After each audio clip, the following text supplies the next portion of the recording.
Hello, welcome back to Creepin' It Colorful. This is Sinister Saturday, so Mark is going to read a story, and I believe he picked one out. And then I'm going to hand over the mic to him so he can start, and I'm going to start to color this. Now, I'm going to explain this really quick. Piggy Pen's Tube and Hollyberry Colors have a hashtag out called hashtag Dark versus Light. Their theme for this month is War versus Peace. I'm in this book, The Beauty of Horror 7, and it's backwards records. And in the back, they had an area where you designed, it said create your own. And I blacked it out and put War and Peace there. I sketched these, and this is what I want to start to color so I can submit it for their hashtag. And here we go.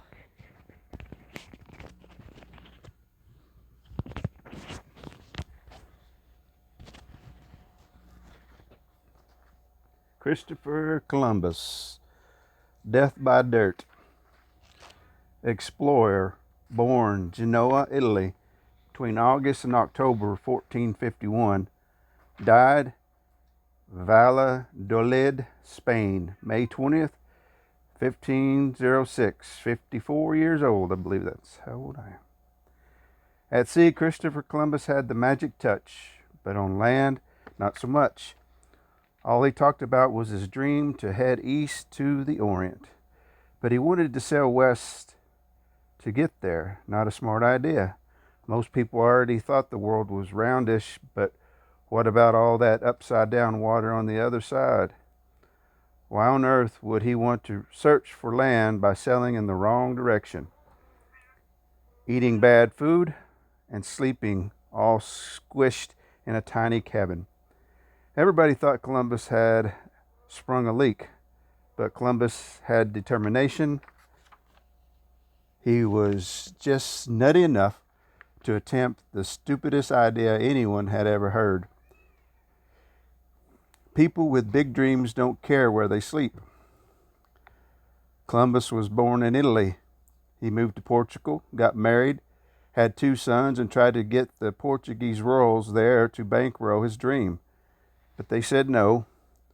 Columbus was so annoyed, he moved to Spain. For 8 years, he pestered King Ferdinand and Queen Isabella of Spain to give him money to go exploring. Columbus had a plan. Everything he discovered would belong to Spain, but he would get 10% of all the gold and spices. The king and queen finally told Columbus to get off his knees and go find gold.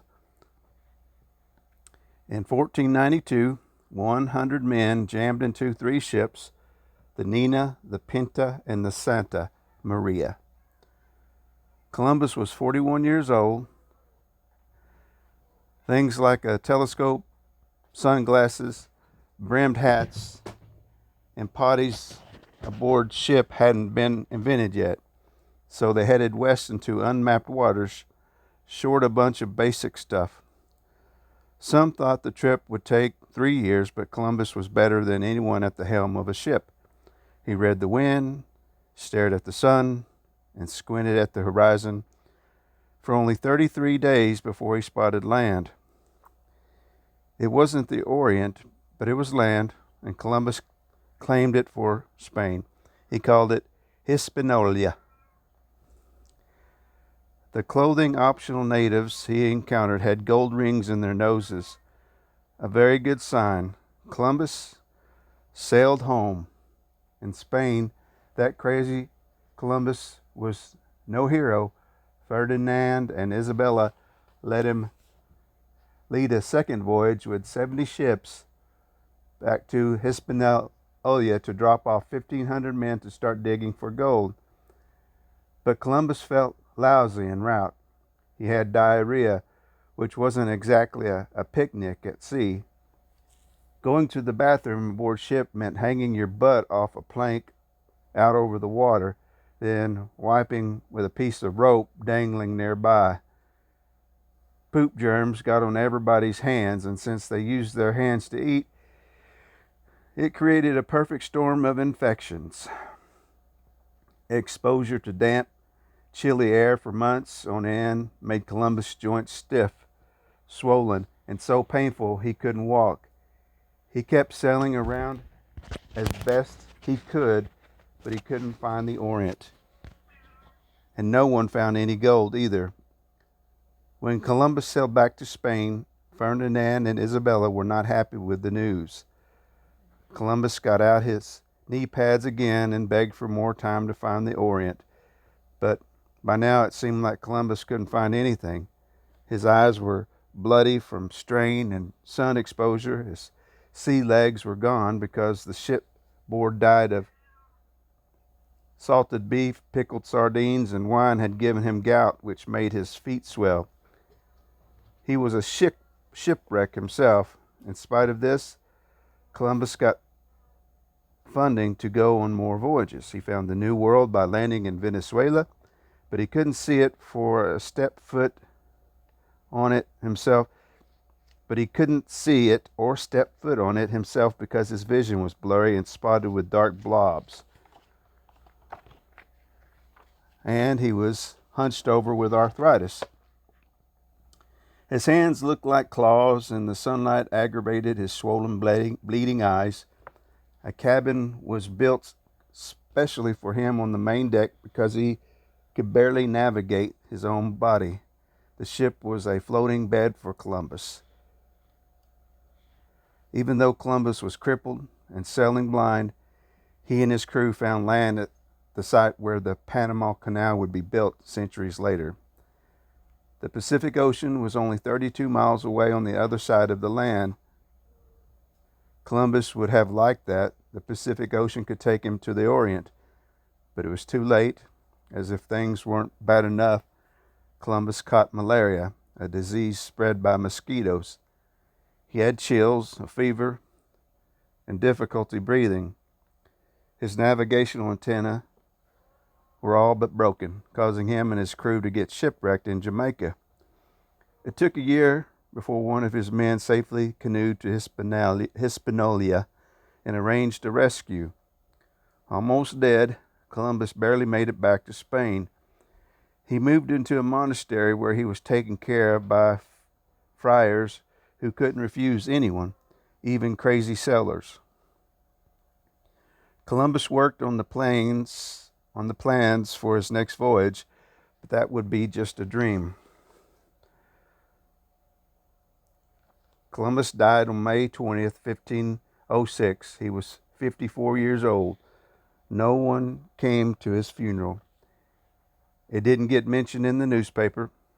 Isabella was dead, and Ferdinand had no intention of paying Columbus 10% to his family, so no one was allowed even to say Columbus's name. His family eventually sold off his maps and letters. Columbus wasn't given credit for finding the New World. Amerigo Vespucci was a passenger on a trip to the New World in 1499. He wrote a book claiming he had discovered it, which was a big fat lie. A map maker read his book and named the New World America after Amerigo. That name stuck like glue. At least the map maker didn't name it Vespucca. History forgot about Columbus for 300 years. In the 1800s, the King of Spain took Columbus's logbooks out of the royal archives, and Columbus finally got credit for finding the New World. Over the years, Columbus's remains took a few voyages too. First, he was buried in Spain. Then, records show that his family took his remains to Hispaniola, the island that today holds the countries of Haiti and Dominican Republic. Years later, his body was taken to Cuba. These countries all still claim to have Columbus's bones. By doing DNA tests on his bones, scientists confirmed that at least some of Columbus's men are in Spain. Cuba, Haiti, and the Dominican Republic declined to have their Columbus caches tested. Recently, doctors have concluded from Columbus's symptoms that he died of Reiter's syndrome. It's a rare disease people get from living in tight quarters or there's bad hygiene, a disease that some sailors, soldiers, and Marines still get today. It starts with dysentery and then attacks the eyes, joints, and urinary tract. If you have a dream and it's your guts to do it, don't worry if there might be tight quarters, and don't take no for an answer, but don't forget the soap. The end. Few footnotes for scurvy, the sailor killer, mapping maps, gout. Scurvy, the sailor killer. In 1564, the Dutch noticed that eating oranges made symptoms disappear. 200 years later, a Scottish surgeon noticed that all citrus fruits did the same. In 1795, the British Royal Navy added lime juice to daily rations, which is why British sailors are nicknamed limeys.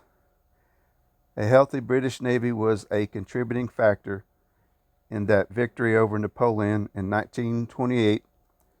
Vitamin C was identified in all the citrus fruits. Sailors with scurvy lacked vitamin C. Scurvy is a disease that killed more than 100,000 sailors at sea.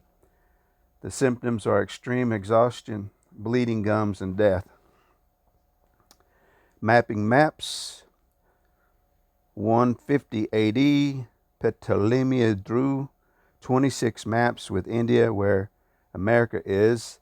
That's why Columbus thought he had reached India when he had actually discovered a new place not on any map, and why Native Americans were called Indians. First globe of Earth, 1492, missing the soon-to-be discovered Americas in the Pacific Ocean.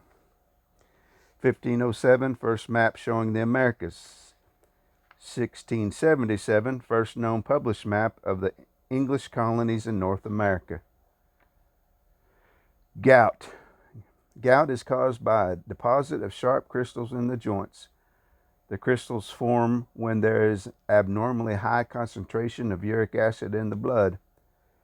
Crystals are minute, splinter-sharp fragments that can form overnight, followed by shivering and fever. They most often attack the big toe, but the heel, the calf, and the ankle are also targets. Half of gout sufferers have kidney stones too. Gout causes severe agony. It even hurts to wear shoes or clothes. Some famous gout sufferers: Alexander the Great, Leonardo da Vinci, Charles Darwin, Charles Dickens, Benjamin Franklin, Thomas Jefferson, Karl Marx, Michelangelo, Isaac Newton, and Theodore Roosevelt.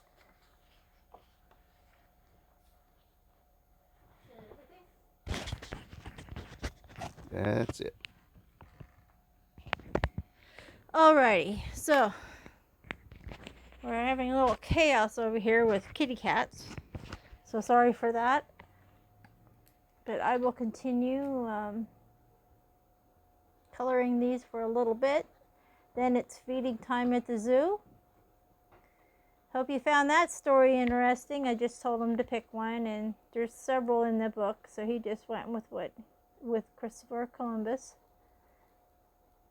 It's kind of interesting how certain things got named, how people got lost, and their conditions on their travel. And it's really interesting how Christopher Columbus was traveling even after death. They've had him here, there, and everywhere. They changed his burial spot. So I guess you could say he just continued. I don't know if I would want to travel in those conditions. They seem pretty harsh. And then to do all that and still not be recognized for your accomplishments is a whole other thing. And you're probably hearing our little girl, Mocha, being a little vocal. She just upset. She wants to eat. We need to be getting up and we need to be getting her food ready. This is not right. And we have, next to me, I have our other kitty, Stash. And he's like, he's the alarm clock. He's the one that wakes us up every morning at 5 a.m. and says, hello, there's no sleeping in for you. You need to feed us. If you know what's good for you, you'll get up. Or it'll be a constant pouncing on you, a constant whiskers in your face, and then he has a god-awful meow that I don't know how he even came about that meow, but it was not a good one. They're all getting antsy. I didn't realize the time frame when I started the video, so now we're paying the price. And you get to have a little background noise with the coloring. And a little bump of the table. Hey Mom, it's time to eat. It's not dilly-dally.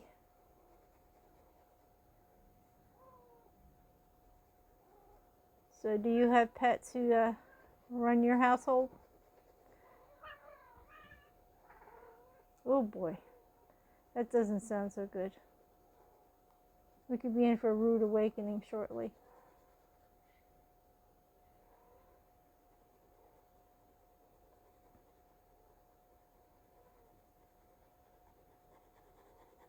I want the glitter root. I thought I'd do red and black over here. These are the records. And I know when I was in the Prince phase, which I still am, it hasn't gone away, I was able to purchase a record from, I don't know if it's a single or I got a single and an album, that they were actually purple. So that's why I chose purple for that side for When Doves Cry. Tried to think outside of the box with this challenge, so this was my best avenue other than printing something off, and I didn't want to do that. I just wanted to be able to do something in the books, and I was glad I was able to do this because now I filled these two spots that I wouldn't know what to draw in, and now they've been drawn. Now they just need to be colored. It's going to take me a minute to get all this done. It's hard to get time to yourself to sit down and actually be able to. Usually weekends I like to do this, but if we're going places and doing things and then other things pop up, and so and then there's housework and there's hungry cats and holy crap, it never ends and it's never boring. Right, Stash? What do you think? You're hungry, aren't you? Yeah, I just got that look. Yeah, what do you think? Look. Right now, I'm looking like a big piece of tuna, I guess, or I don't know. Well, they don't really eat too much seafood. They prefer chicken. So. And they have very expensive taste in food. They're picky. He's walking all around me. Now he's going to go over to Dad because Mom wasn't paying too much attention. So now he's going to bust on Dad. Hey, Dad, why aren't you guys getting up and feeding us?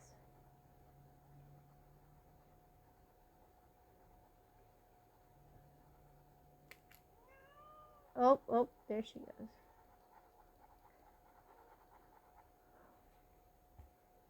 I just put up another video right before this one. I was at a church rummage sale and was able to buy books, and they do it in a weird way where they don't price their books. What they do is you pay by the inch, so they get stacked up They measure how high your stack is, and for every inch you pay 50 cents. And I was able to get quite a few coloring books out of the deal. And some nice ones, as a matter of fact. I had at least 3 or 4 of them that weren't even colored in. So that was a plus. Creative Haven ones, and you have to check it out. Because, you know, I did put in on that video about a message. There were messages in the books. And, uh-oh. Cat alert. And, well, you're gonna have to look at the video to see what I'm talking about. It's really, really heartbreaking messages in the books, and I just hope things are okay. But you'll have to watch the video.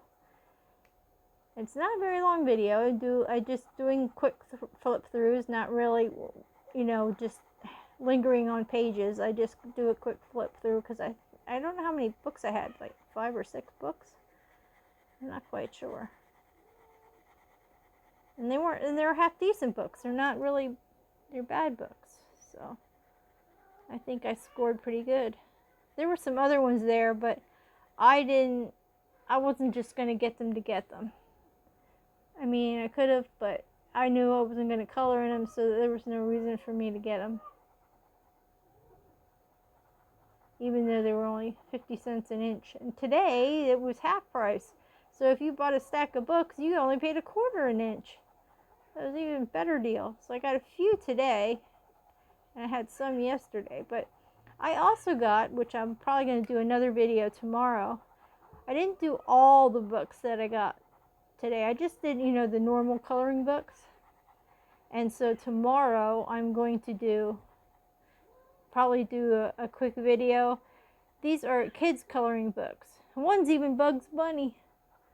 And there's Precious Moments, and so yeah, there's different ones, you know. They're kids coloring books, but pretty cool. I like to do, because I know they have some color by number pages in there, and I like crayon coloring too. That's how I started crayon coloring. So I'll be putting up a video of that possibly tomorrow, hopefully.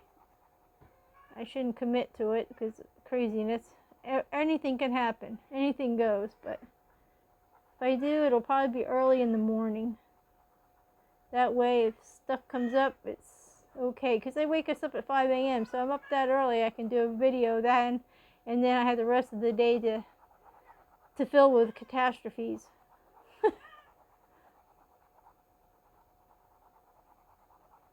Well, you know what? The natives are getting restless, and thank you guys for stopping by and checking out this video. And hopefully I can get this double page spread done this weekend. That would be great. So if I do, I will be posting pictures and submitting to the hashtag War versus Peace. So they each get a point in the battle of the War and Peace. Light versus dark. Oh, thanks so much for stopping by. My hands are tired, but I'm still going to be able to scoop cat food. They're all looking at me like, yeah, what's your excuse now? I'm getting the cat eyes. Anyway, please give me a thumbs up. Bink, if you liked it. Subscribe if you haven't, because there's a whole lot more to be had here. And stay happy, stay healthy, stay creative, stay a little creepy. It's okay. And stay tuned for the next video. Thanks so much. Bye-bye for now.